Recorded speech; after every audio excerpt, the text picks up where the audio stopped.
예, 온앵커의 당잠사입니다. 당신이 잠든 사이 전해진 소식들 확인해 보겠습니다. 예, 바로 열어보겠습니다. 좀 늦어졌네요. 예, 내용들 빠르게 보겠습니다. 어제 예고해드린 것처럼 미국의 최대 증권사인 찰스 슈왑의 실적 발표가 있었고 주목도가 컸습니다. 대략적인 내용들 정리를 해봤고요. 예상보다 괜찮은 부분을 빨간색으로, 그렇지 못한 부분을 파란색으로 따로 체크를 해봤습니다. 주당 순이익 EPS 예상보다 괜찮았습니다. 물론 뭐 전 분기보다 마이너스긴 했는데 눈높이 굉장히 많이 낮췄잖아요. 안 좋을 거 알고 대비를 해서 그보다 웃돌기만 하면 시장의 평가는 좋았습니다. 순이 이자 지수 예대 마진 수익도 예상보다 괜찮았고요. 문제는 사실 예금 계좌 잔고였습니다. 이제 우려감 때문에 고객들이 예금을 다 이제 찾아가는 움직임이 나타나고 있었는데 그게 실제로 수치로 드러났습니다. 많이 빠졌죠. 그런데 컨퍼런스 콜 때 CEO가 그리고 나서 이 실적에는 반영이 되지 않은 최근 1, 2주간은 유입이 되고 있다라는 그런 발언으로 이제 우려감을 조금 더 잠재우는 그런 모습도 나타났습니다. 이자 제외 총 비용도 예상보다 괜찮았고요. MMF 쪽이 여기서 빠져나가서 여기로 가는데 사실은 이게 뭐 그렇게 좋은 내용은 아니긴 합니다. 하나하나 보겠습니다. 컨퍼런스 콜 때 CEO 발언도 다 이제 긍정 평가가 많은데 은행 예금 뭐 예상했던 것처럼 빠졌고 일일 평균 뱅크 수합 규모도 수입 규모도 뭐 좋지는 않았습니다. 이게 단기간 최근 급등을 했다가 최근 이 우려감이 점점 내려오면서 이 안정을 찾아가고 있다는 발언을 했습니다. 뱅크 수입이라고 하면 고객의 예금 여유 자금을 MMF 등의 단기 자금 상품으로 옮겨서 추가 이자 수익을 낼 수 있도록 하는 건데 쉽게 이야기해서 지금 불확실성이 크고 앞으로 어떻게 될지 몰라 장기적으로 만기까지 가지고 가야 되는 상품에서 빼서 초단기 상품으로 갈아타는 그런 전략입니다. 우려감이 클 때 이런 MMF 같은 이 초단기 만기 쪽이 상품들이 급등을 하는 경향이 있는데 이게 이제 요즘 안정세를 찾아가고 있다라는 그런 내용입니다. 결론으로 우려대로 예금이 많이 빠져나갔고 순이자 수익도 그 전 분기보다는 좀 좋지는 않았습니다만 이 예금 인출 나갔었던 거 생각하면은 이 정도면 양반이다 뭐 이런 내용이고요. 유가증권 투자 목적으로 신규 계좌 개설 고객 또 최근 들어서 많아지고 있다라는 그런 내용 시장에서는 주목을 받았습니다. 증권사니까요. 이게 좀 중요하겠죠. 그래서 결론적으로 생각보다 큰 문제는 없어 보인다. 파산할 정도는 아닌 것 같은데 라는 게 시장의 분위기였습니다.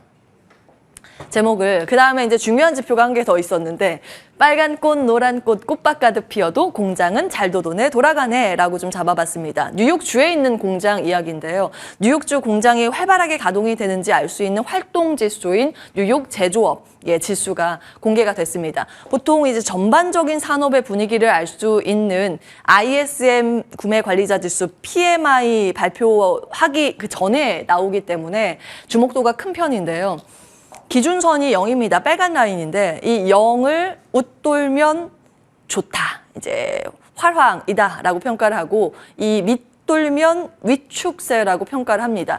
그 전달에 정말 좋지 않았어요. 24.6 마이너스였거든요. 정말 좋지 않아서 이번에도 마이너스 나올 거라고 생각했습니다. 뭐 조금 나아질 걸 하면서 한 마이너스 18 정도 요 정도 예상을 했었는데요. 웬걸요. 딱 뚜껑을 열어보니 그걸 한참 웃돈 플러스권 10.8이 나왔습니다.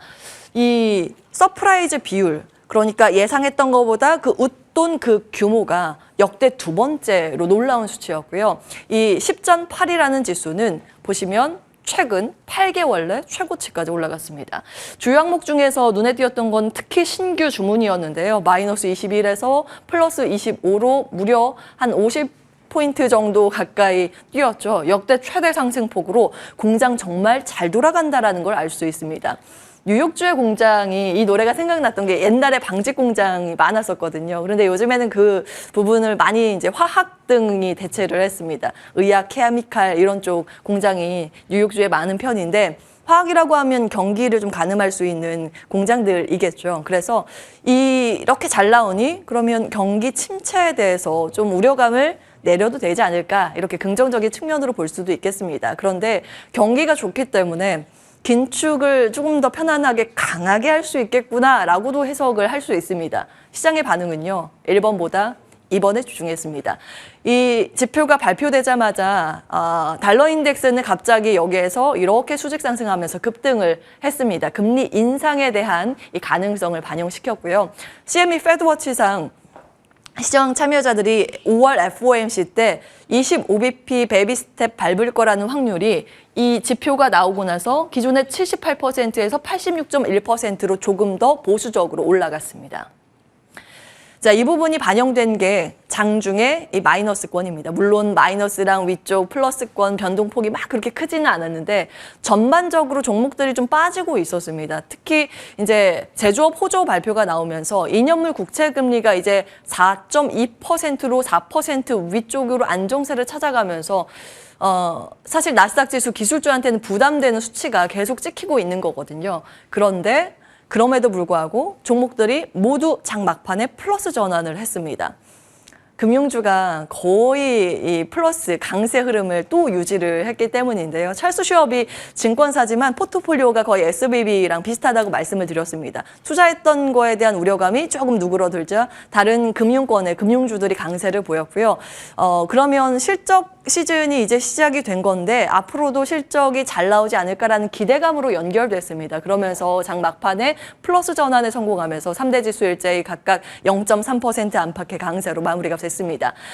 지금 S&P 500개 있는 한 60개 기업의 실적 발표가 나왔거든요. 그런데 거기에서 90%가 서프라이즈라고 합니다. 물론 예상치 굉장히 낮게 잡은 게 주요한 원인이겠습니다만 2012년 이후 가장 강한 실적 초반 분위기라고 뱅크 오브 아메리카에서 평가를 하기도 했는데요. 지금 뭐 초반이기 때문에 앞으로 더 많은 기업들의 실적을 확인을 해야겠지만 초반만 보더라도 괜찮다라는 게 어느 정도 걱정했던 게 불식되는 그런 내용이었습니다. 자, 아래는 특징주 좀 정리를 해봤는데 애플 이슈가 좀 많은 편이었습니다. 애플이 0.01% 거의 이제 보합 마감을 했는데요. 사실 장중에는 마이너스 0.7%까지 나왔는데 다 이 낙폭을 만회하면서 이 보합권에서 마무리가 됐습니다. 한 가지 이슈는 인도 쪽의 매출이 굉장히 잘 잡히고 있다는 겁니다. 50% 작년보다 올랐다고 하고요. 이제 인도 시장의 공략에 박차를 가하는 모양입니다. 사실은 그 애플 같은 경우에는 중국 공장이 워낙 불확실성이 많고 지난번에 코로나로 셧다운 됐을 때 많이 피를 봤잖아요. 그때 이미 인도나 베트남이나 다른 쪽의 공장 기지를 이전을 시도를 했었는데 그게 착착 진행이 잘 되는 모양입니다. 작년 11월에 이제 중국 의존도 낮추기의 일환으로 인도 공장, 베트남 공장 건설 계획이 있었다라는 부분 체크를 해드렸었는데요. 지금 인도 쪽의 공장이 하나둘씩 들어서고 있다라는 보도가 이어지고 있습니다. 사실 인도라는 게 굉장히 특수한 국가잖아요. 지금 전 세계 인구 1위 국가는 중국입니다만 유엔에서는 올해 안에 이 1위 지위가 인도로 교체가 될 거라고 보고 있습니다. 인도가 이제 굉장히 큰 시장이기 때문에 주목도가 높습니다. 물론 산업적으로도 중요하겠지만 앞으로는 미중 간의 역학관계적인 포지션도 중요하지 않을까라는 관점에서 굉장히 관심이 집중되는 국가입니다. 기회 요인이 많긴 하겠는데 계속해서 예의주시하시면서 이 기업들의 방향과 그 흐름들 체크해 보시면 좋을 것 같습니다. 특이한 부분은 이거는 번외 이슈긴 한데 애플이 저축 계좌를 출시했습니다. 예, 다 할 건가 봐요. 뭐 이것저것 다 하고 있는 상황이죠. 골드만삭스와 제휴해서 출시를 했는데요. 연 이율이 4.15%입니다. 지금 미국의 저축계좌 연이율 평균이 0.35%니까 이거보다 10배 이상 준다라는 거죠. 앞으로는 미국의 은행들은 또 애플과 경쟁을 해야 하는지도 모르겠습니다. 이건 이슈라서 쭉 정리를 해봤고 반도체 분위기가 나쁘진 않았습니다. 특히 엔비디아는 지금 추세적으로 상승세가 굉장히 강하게 나오고 있는 종목 가운데 하나죠. 간밤 한 1% 가까운 추가 강세를 보였습니다. 어제 말씀드린 것처럼 일론 머스크가 인공지능 AI 스타트업에 뛰어든다는 보도가 추측 보도가 연일 나오고 있는 상황이고 AI라는 게 우리 각 생활 속에서 적용이 앞으로 더 많이 될 텐데 그러면 시스템 반도체인 GPU가 더 많이 필요할 거고 더 많이 필요하면 가격은 올라가겠지 이런 기대감이 또 이틀째 자리하는 모습이었습니다. 그리고 은행 하나가 또 실적 발표를 했는데요. 사이즈가 크진 않아서 이렇게 한 줄로 간략하게 정리했습니다. M&T 은행인데요. 예상을 크게 웃돌았고요. 이자 수익 2배 증가했다라는 게 고무적이었습니다. 주가 7.8% 급등으로 화답을 했고 오늘은 지역은행과 대형은행이 손잡고 나란히 강세 흐름을 보였습니다. 메타가 이 와중에 1.2% 하락을 했는데 이제 경기 위축에 좀 우려감이 섞여 있는 그런 모습이었습니다. 다른 종목이 오늘 눈에 띄는 게 굉장히 많아서 하나하나 좀 정리를 해보겠습니다. 이 구글 검색 사업이 사실 난공불락이라고 알려져 있잖아요. 그런데 잠재적인 균열 신호가 잡히는 건지도 모르겠습니다. 그 진원지는 삼성전자인데 삼성전자 갤럭시 휴대폰, 스마트폰을 쓰시는 분들은 아시겠지만 검색 엔진을 딱 클릭하면 구글이 가장 먼저 뜹니다. 그런데 이걸 빙으로 교체할 거라는 이 소문이 돌기 시작했습니다. 기자가 이제 삼성전자한테 빙으로 교체할 겁니까? 물어봤는데 대답을 안 했다고 합니다. 그래서 이제 추측 보도가 쭉 나오고 있는 상황인데요. 당연히 이 빙을 가지고 있는 마이크로소프트는 호재겠죠. 주가 상승으로 마무리가 됐는데 기존의 구글로 인해서 매출을 보던 알파벳, 이 모회사는 마이너스 2.67%나 이 하락률을 나타냈습니다. 그 삼성전자 작년 스마트폰 생산이 2억 한 6천만 대 정도가 되고요. 시장 점유율로 봤을 땐 20%가 넘어갑니다. 사실은 최근 들어서 검색 서비스를 여러분도 좀 생각을 해보시면 PC에서 검색하던 걸 스마트폰으로 많이 검색을 하고 있죠. 그래서 이 삼성전자 하나만 잡게 되면 점유율 20%의 검색 서비스를 잡게 되기 때문에 사실 덩치가 적은 건 아닙니다. 그런데 구글 연간 삼성 매출이 한 30억 달러 정도가 되는데 이게 전체 매출에서 아주 큰 영향을 미치지는 않는다고 합니다. 문제는 이번에 검색 엔진 구글을 빼고 빙을 교체하면 그 구글 거 다른 거 쓰고 있는 소프트웨어요. 원 드라이브나 구글 맵스도 단계적으로 다 교체하는 건 아닌가라는 우려감으로도 볼 수 있겠고 이건 이제 제가 기입을 해봤습니다. 본질적인 고민은 이거이지 않을까 싶은데 인공지능이라는 새로운 변수가 들어오면서 시장에 대한 장악력이 좀 지각 변동을 나타내는 건 아닌가라는 그런 우려감입니다. 챗봇이라는 챗GPT가 등장을 하면서 빙은 챗GPT를 적용을 해서 서비스를 했죠. 사실 그 전까지는요, 빙이라는 검색 서비스 이름 못 들어보신 분도 많으실 겁니다. 이 점유율 기준으로 봤을 때 3%밖에 되지 않고요. 구글이 80%, 90% 다 꽉 잡고 있었습니다. 그런데 빙이 챗GPT를 그 채택을 해서 검색 서비스를 하고 나서 한 2주, 3주 뒤에 시장 점유율이 한 7%로 올라갔다라는 보도 내용 그 당시에 좀 전해드렸었는데요. 굉장히 빠르게 올라가고 있다고 합니다. 사실 기존의 파이 자체가 작았었던 이 기업 같은 경우에는 여기에서 더 치고 나가면 당연히 플러스 알파인데 기존의 1위 자리, 왕좌의 자리 가지고 있었던 구글 같은 경우에는 여기에서 잘 해봤자 본전이죠. 잘 해봤자 계속 1등이니까요. 이 파이를 뺏기기 시작하는 순간 이제 우려감으로 대두가 될 수 있기 때문에 시장은 좀 여기에 주목을 하는 것 같습니다.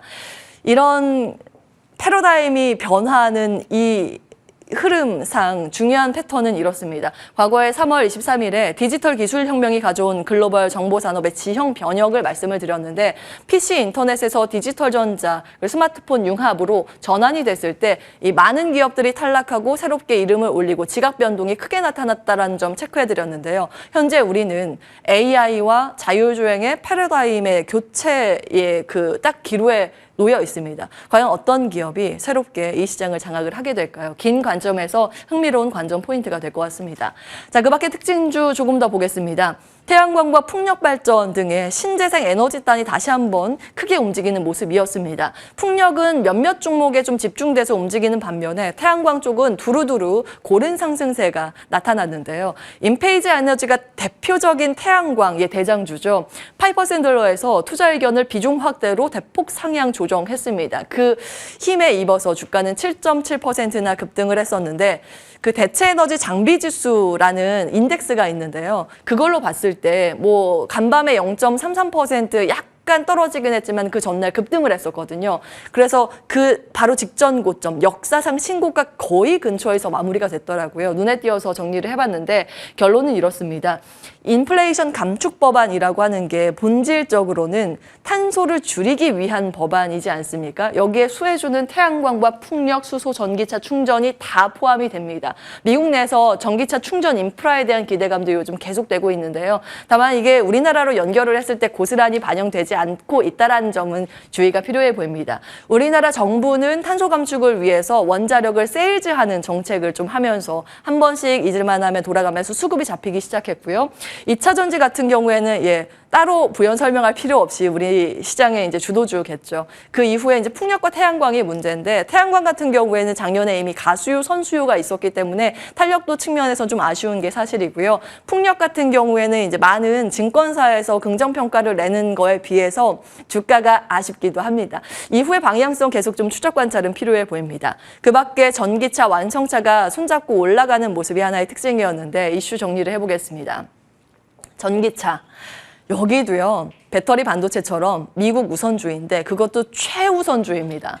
오늘부터 이 시행 규정이 딱 적용이 되는데 세부 지침에 따른 보조금 차종 발표가 간밤 있었습니다. 그 차종 발표 내용들, 원문들을 정리를 좀 해봤는데 기존에는 북미산 조립 요건만 맞추면 최대 $7,500 보조금을 다 탈 수 있었거든요. 그런데 올해부터 달라진 게 이렇게 나눠서 여기에 해당되면 절반, 여기에 해당되면 절반, 둘 다 해당이 됐을 때 전체 다 탈 수 있는 그런 내용입니다.